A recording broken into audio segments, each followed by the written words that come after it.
ಓಂ ಶ್ರೀ ಗುರುಭ್ಯೋ ನಮಃ. ಓಂ ನಮೋ ಕಾಳಿಕಾಯೇ ನಮಃ. ವೀಕ್ಷಕರಿಗೆಲ್ಲ ಶ್ರೀ ಅಂಬಾ ಭವಾನಿ ಜ್ಯೋತಿಷ್ಯಂ ಚಾನಲ್ಗೆ ಆತ್ಮೀಯವಾದಂತಹ ಸ್ವಾಗತ. 2026 ಮೇ ತಿಂಗಳಲ್ಲಿ ಮಿಥುನ ರಾಶಿಯವರ ಶುಭ ಅಶುಭ ಫಲಗಳು ಹೇಗಿರಲಿದೆ ಎಂಬುದನ್ನು ಇಂದಿನ ಈ ಸಂಚಿಕೆಯಲ್ಲಿ ತಿಳಿಯೋಣ. ಮಿಥುನ ರಾಶಿಯವರ ಸಂಪೂರ್ಣ ಫಲಗಳನ್ನು ತಿಳಿಯಲು ತಪ್ಪದೇ ಈ ವಿಡಿಯೋವನ್ನು ಲೈಕ್ ಮಾಡಿ, ಹಾಗೆ ನೀವಿನ್ನೂ ನಮ್ಮ ಚಾನಲ್ ಸಬ್ಸ್ಕ್ರೈಬ್ ಮಾಡಿಕೊಳ್ಳದೆ ಇದ್ದಲ್ಲಿ ಈ ಕೂಡಲೇ ನಮ್ಮ ಚಾನಲ್ ಸಬ್ಸ್ಕ್ರೈಬ್ ಮಾಡಿಕೊಳ್ಳಿ, ಹಾಗೆ ಬೆಲ್ ಐಕನ್ ಆ್ಯಕ್ಟಿವೇಟ್ ಮಾಡಿಕೊಳ್ಳಿ. ಇದರಿಂದ ಮುಂದಿನ ದಿನಗಳಲ್ಲಿ ನಾವು ಮಾಡ್ತಕ್ಕಂತಹ ಪ್ರತಿಯೊಂದು ವಿಡಿಯೋಗಳು ನಿಮಗೆ ನೋಟಿಫಿಕೇಷನ್ ಆಗಿ ದೊರೆಯುತ್ತವೆ. ಈ ಸಂಚಿಕೆಯಲ್ಲಿ ಮುಖ್ಯವಾಗಿ ಮಿಥುನ ರಾಶಿಯವರ ಆರೋಗ್ಯ, ಉದ್ಯೋಗ, ವ್ಯಾಪಾರ, ಆರ್ಥಿಕ ವಿಚಾರ ಮತ್ತು ಕುಟುಂಬ ವಿಚಾರಗಳು ಹೇಗಿವೆ ಎಂಬುದನ್ನು ತಿಳಿದುಕೊಳ್ಳಬಹುದು. ಮಿಥುನ ರಾಶಿಗೆ ಅಧಿಪತಿ ಬುಧ.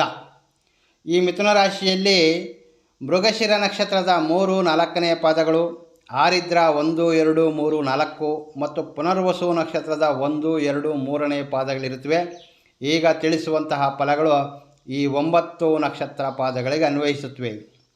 ವೀಕ್ಷಕರೇ, ಫಲಗಳನ್ನು ತಿಳಿಯುವ ಮೊದಲು ಒಮ್ಮೆ ಮೇ ತಿಂಗಳಲ್ಲಿರ್ತಕ್ಕಂತಹ ಗ್ರಹಸ್ಥಿತಿಯನ್ನು ಗಮನಿಸೋಣ.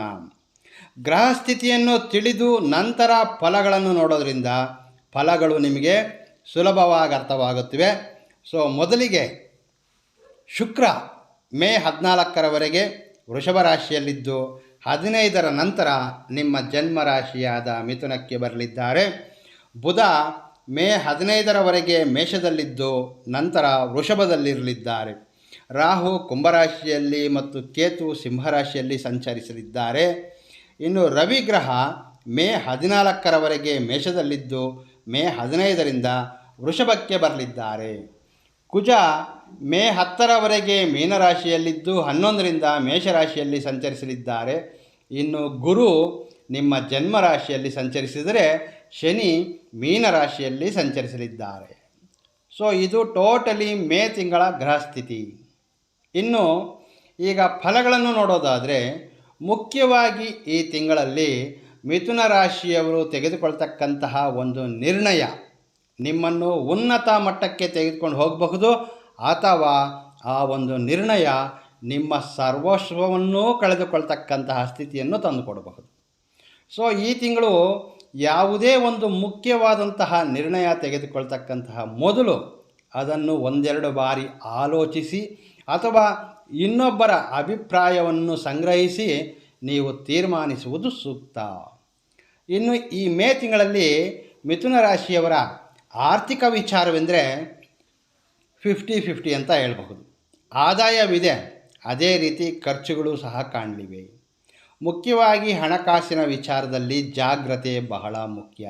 ಈ ಸಮಯ ಆರ್ಥಿಕವಾಗಿ ಅಷ್ಟೇನೂ ಅನುಕೂಲವಿಲ್ಲವಾದರೂ ಸಹ ನಿಮ್ಮ ಅಗತ್ಯಕ್ಕನುಗುಣವಾಗಿ ಸಂಪಾದನೆ ಇರ್ತದೆ. ಖರ್ಚುಗಳು ಕುಟುಂಬ ಮತ್ತು ಮಕ್ಕಳ ವಿದ್ಯಾಭ್ಯಾಸ ಅಥವಾ ಪ್ರಯಾಣ ಸಂಬಂಧ ಕೆಲವೊಂದು ಖರ್ಚುಗಳು ಮಾಡಲೇಬೇಕಾದಂತಹ ಅನಿವಾರ್ಯತೆ. ಮೇ ಮೊದಲ ಭಾಗ ಅಂದರೆ 14ರವರೆಗೆ ಸ್ವಲ್ಪ ಮಟ್ಟಿಗೆ ಹಣಕಾಸಿನ ಪರಿಸ್ಥಿತಿ ಟೈಟ್ ಆಗಬಹುದು. 15ರ ನಂತರ ಸ್ವಲ್ಪ ಮಟ್ಟಿನ ಧನಲಾಭ ಕಾಣ್ತಕ್ಕಂತಹ ಸಾಧ್ಯತೆಗಳಿರುತ್ತವೆ. ಈ ಹಿಂದೆ ಯಾರಿಗಾದರೂ ನೀವು ಕೊಟ್ಟಂತಹ ಹಣವಿದ್ದಲ್ಲಿ ಅಂತಹ ಹಣ ನಿಮಗೆ ಮರಳಿ ಬರ್ತಕ್ಕಂತಹ ಸಾಧ್ಯತೆಗಳು ಮೇ 15ರ ನಂತರ ಕಾಣಬಹುದು. ಇನ್ನು ಮಿಥುನ ರಾಶಿಯವರ ಕುಟುಂಬ ವಿಚಾರದಲ್ಲಿ ಮುಖ್ಯವಾಗಿ ಕುಟುಂಬ ಸದಸ್ಯರಲ್ಲಿ ಸ್ವಲ್ಪ ಮಟ್ಟಿನ ಭಿನ್ನಾಭಿಪ್ರಾಯಗಳು ಕಾಣಬಹುದು. ನಿಮ್ಮ ಮಾತನ್ನು ಮಿಸ್ಅಂಡರ್ಸ್ಟ್ಯಾಂಡಿಂಗ್ಸ್ ಮಾಡಿಕೊಳ್ತಕ್ಕಂತಹ ಸಾಧ್ಯತೆಗಳು, ಹಾಗೆ ದಂಪತಿಗಳ ನಡುವೆಯೂ ಸ್ವಲ್ಪ ಮಟ್ಟಿನ ಅನಾನುಕೂಲಗಳು, ಕುಟುಂಬದಲ್ಲಿ ಕೆಲವೊಂದು ಕಲಹಗಳು ಕಾಣ್ತಕ್ಕಂತಹ ಸಾಧ್ಯತೆಗಳು ಹೆಚ್ಚಾಗಿರುತ್ತವೆ. ನೀವೆಷ್ಟು ತಿಳಿ ಹೇಳುವಂತಹ ಪ್ರಯತ್ನ ಮಾಡಿದರೂ ಸಹ ನಿಮಗೆ ಯಾವುದೇ ಲಾಭವಾಗೋದಿಲ್ಲ. ಇನ್ನು ಮುಖ್ಯವಾಗಿ ಬಂಧುಗಳಿಂದ ಅಗೌರವ, ಹೆಚ್ಚಿನ ಮಾತಿನ ಚಕಮಕಿ ಆಗ್ತಕ್ಕಂತಹ ಸಾಧ್ಯತೆಗಳಿರುತ್ತವೆ. ಈ ಸಮಯ ಕುಟುಂಬ ಮತ್ತು ಕುಟುಂಬ ಸದಸ್ಯರೊಂದಿಗೆ ಮಾತನಾಡುವಾಗ ತಾಳ್ಮೆ ಎಂಬುದು ಬಹಳ ಮುಖ್ಯವಾದದ್ದು. ಮೇ 16ರ ನಂತರ ಪರಿಸ್ಥಿತಿ ಬದಲಾಗುತ್ತದೆ. 16ರ ನಂತರ ರವಿ ವೃಷಭಕ್ಕೆ ಬರೋದರಿಂದ ಕುಟುಂಬದಲ್ಲಿ ಅನ್ಯೋನ್ಯತೆ ಮತ್ತು ಕುಟುಂಬದೊಂದಿಗೆ ಒಳ್ಳೆಯ ಒಂದು ಬಾಂಡಿಂಗನ್ನು ಕಾಣಬಹುದು. ಈ ತಿಂಗಳು 3 ಅಥವಾ 4ನೇ ವಾರದಲ್ಲಿ ಕುಟುಂಬದೊಂದಿಗೆ ದೂರ ಪ್ರಯಾಣ ಬೆಳೆಸ್ತಕ್ಕಂತಹ ಸಾಧ್ಯತೆಗಳು ಹೆಚ್ಚಾಗಿರ್ತವೆ. ಇನ್ನು ಮೇ ತಿಂಗಳಲ್ಲಿ ಮಿಥುನ ರಾಶಿಯವರ ಬಿಸ್ನೆಸ್ ಅಂದರೆ ಈ ವ್ಯಾಪಾರದಲ್ಲಿರ್ತಕ್ಕಂಥವರ ವಿಚಾರವನ್ನು ಗಮನಿಸೋದಾದರೆ ಕಳೆದ 3 ಮಾಸಗಳಿಗೆ ಕಂಪೇರ್ ಮಾಡಿದರೆ ಸ್ವಲ್ಪ ಮಟ್ಟಿನ ವ್ಯಾಪಾರ ಲಾಭ ಕಾಣ್ತಕ್ಕಂತಹ ಅವಕಾಶವಿದೆ. ಮುಖ್ಯವಾಗಿ ನಿಮ್ಮ ವ್ಯಾಪಾರ ಸ್ಥಳದಲ್ಲಿ ನಿಮ್ಮೊಂದಿಗೆ ಕೆಲಸ ಮಾಡ್ತಕ್ಕಂಥವರ ಸಹಕಾರ ನಿಮಗೆ ಸಿಗಲಿದೆ. ಮೇ 10ರ ನಂತರ ವ್ಯಾಪಾರದಲ್ಲಿ ಲಾಭ, ಹೊಸ ಗ್ರಾಹಕರ ಪರಿಚಯ ಇವುಗಳಿಂದ ನಿಮ್ಮ ವ್ಯಾಪಾರವು ಉನ್ನತ ಮಟ್ಟಕ್ಕೆ ಬೆಳೆಯುವಂತಹ ಸಾಧ್ಯತೆಗಳಿರುತ್ತವೆ. ಸ್ಟಾಕ್ ಇಂಪ್ರೂವ್ಮೆಂಟ್ ನೋಡಿ, ಇದೇನಾಗುತ್ತೆ ಅಂದರೆ ಮುಗಿದು ಹೋದಂತಹ ಪದಾರ್ಥಗಳ ಅಂದರೆ ಒಂದು ಐಟಮ್ಸ್ಗಳ ರೀಸ್ಟಾಕ್ ಮಾಡ್ತಕ್ಕಂತಹದ್ದು ಬಹಳ ಮುಖ್ಯ. ಸ್ವಲ್ಪ ಬಿಸ್ನೆಸ್ಗೆ ಎಫರ್ಟ್ ಹಾಕೋದ್ರಿಂದ ಈ ಮೇ ತಿಂಗಳು ಮಿಥುನ ರಾಶಿಯ ವ್ಯಾಪಾರಸ್ಥರಿಗೆ ಹೆಚ್ಚಿನ ಅನುಕೂಲಗಳು ಸಿಗಲಿವೆ. ಉದ್ಯೋಗದಲ್ಲಿರ್ತಕ್ಕಂಥವರ ಫಲಗಳನ್ನು ತಿಳಿಯೋದಾದರೆ ಇಲ್ಲಿ ಮುಖ್ಯವಾಗಿ ಈ ಮೇ ತಿಂಗಳು ಕೆಲವರು ಅನೇಕ ದಿನಗಳಿಂದ ಪಟ್ಟಂತಹ ಶ್ರಮಕ್ಕೆ ಪ್ರತಿಕೂಲ ಪಡೆಯಲಿದ್ದಾರೆ. ನಿಮ್ಮ ಮನಸ್ಸಿನಲ್ಲಿ ಬೇರೆಯವರಿಗೆ ಕಂಪೇರ್ ಮಾಡಿದರೆ ಉದ್ಯೋಗದಲ್ಲಿ ನನಗೆ ಏಕೆ ಹೆಚ್ಚಿನ ಕೆಲಸ ಜವಾಬ್ದಾರಿಗಳನ್ನು ಕೊಟ್ಟಿದ್ದಾರೆ, ನಾನು ಅವುಗಳನ್ನೆಲ್ಲ ಮಾಡಿದರೂ ಸಹ ನನ್ನ ಮೇಲೆ ಯಾವುದೇ ಅನುಕೂಲ ಮಾಡುವ ಉದ್ದೇಶವಿಲ್ಲ ಎಂದು ತಿಳಿದಿರತಕ್ಕಂತಹ ನಿಮಗೆ ಈ ತಿಂಗಳು ನಿಮ್ಮ ಶ್ರಮಕ್ಕೆ ತಕ್ಕ ಪ್ರತಿಫಲ ಸಿಗಲಿದೆ. ನಿಮ್ಮ ಎಫರ್ಟ್ಸ್ ಮತ್ತು ನಿಮ್ಮ ಶ್ರಮವನ್ನು ಗುರುತಿಸುವಂತಹ ನಿಮ್ಮ ಮೇಲಾಧಿಕಾರಿಗಳಿಂದ ಅಥವಾ ಮ್ಯಾನೇಜ್ಮೆಂಟ್ ಕಡೆಯಿಂದ ಪ್ರಮೋಷನ್ ಅಥವಾ ಸ್ಯಾಲರಿ ಹೆಚ್ಚಾಗ್ತಕ್ಕಂತಹ ಅವಕಾಶಗಳು ಬಲವಾಗಿವೆ. ಖಂಡಿತವಾಗಿಯೂ ಈ ಮೇ ತಿಂಗಳಲ್ಲಿ ಮಿಥುನ ರಾಶಿಯವರಿಗೆ ಉದ್ಯೋಗದಲ್ಲಿ ಬಹಳಷ್ಟು ಶುಭ ಫಲಗಳಿವೆ ಅಂತ ಹೇಳಬಹುದು. ಇನ್ನು ಮುಖ್ಯವಾದ ವಿಚಾರವೆಂದರೆ ಮಿಥುನ ರಾಶಿಯವರ ಆರೋಗ್ಯ ವಿಚಾರ. ಆರೋಗ್ಯದಲ್ಲಿ ಕೆಲವೊಮ್ಮೆ ಪಾದಗಳಲ್ಲಿ ಉರಿ, ಮಾಂಸಖಂಡಗಳ ನೋವು, ಅಜೀರ್ಣ, ಗ್ಯಾಸ್ಟ್ರಿಕ್ ಸಮಸ್ಯೆಗಳು ಕಾಣಬಹುದು. ಸೊ ಇವುಗಳ ಒಂದು ಸಿಂಪ್ಟಮ್ಸ್ ಕಂಡ ಕೂಡಲೇ ವೈದ್ಯರ ಸಲಹೆ ಪಡಿತಕ್ಕಂತಹದ್ದು ಬಹಳ ಮುಖ್ಯ.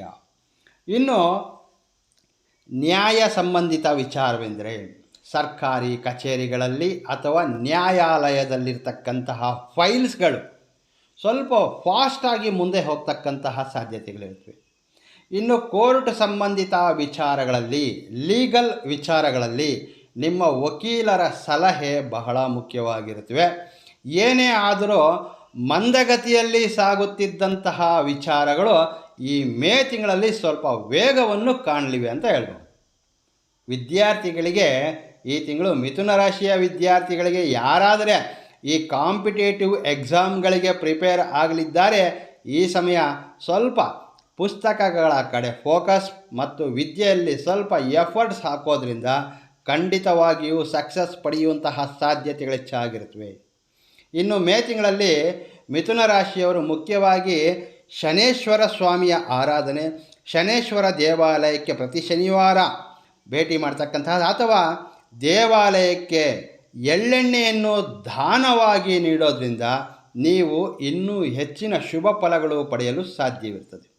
ಇನ್ನು ಮಿಥುನ ರಾಶಿಯವರ ವಿವಾಹ ಪ್ರಯತ್ನದಲ್ಲಿರ್ತಕ್ಕಂತಹ ಯುವಕ ಯುವತಿಯರಿಗೆ ಮೇ 2 ಮತ್ತು 3rd ವೀಕ್, ಮೇನ 2 ಮತ್ತು 3ನೇ ವಾರದಲ್ಲಿ ಈ ಸಮಯದಲ್ಲಿ ನೀವು ವಿವಾಹ ಸಂಬಂಧಗಳು ಹುಡುಕುವಂತಹ ಪ್ರಯತ್ನ ಮಾಡೋದ್ರಿಂದ ನಿಮ್ಮ ವಿವಾಹ ಸಂಬಂಧಗಳು ನಿಶ್ಚಯವಾಗ್ತಕ್ಕಂತಹ ಅವಕಾಶಗಳು ಹೆಚ್ಚಾಗಿರುತ್ತವೆ.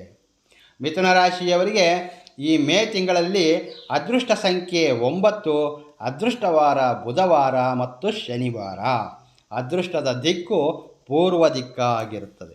ಇದಿಷ್ಟು ಮೇ ತಿಂಗಳ ಮಿಥುನ ರಾಶಿಯವರ ಫಲಗಳು. ವೀಕ್ಷಕರೇ, ಮಿಥುನ ರಾಶಿಯವರ ಫಲಗಳ ವಿಶ್ಲೇಷಣೆ ನಿಮಗೆ ಇಷ್ಟವಾದಲ್ಲಿ ತಪ್ಪದೇ ವಿಡಿಯೋವನ್ನು ಲೈಕ್ ಮಾಡಿ, ಶೇರ್ ಮಾಡಿ. ವಿಡಿಯೋ ನೋಡಿದ್ದಕ್ಕಾಗಿ ಧನ್ಯವಾದಗಳು. ಮುಂದಿನ ಸಂಚಿಕೆಯಲ್ಲಿ ಭೇಟಿಯಾಗ್ತೇನೆ. ನಮಸ್ಕಾರ. ಸರ್ವೇ ಜನೋ ಸುಖಿನೋ ಭವಂತು.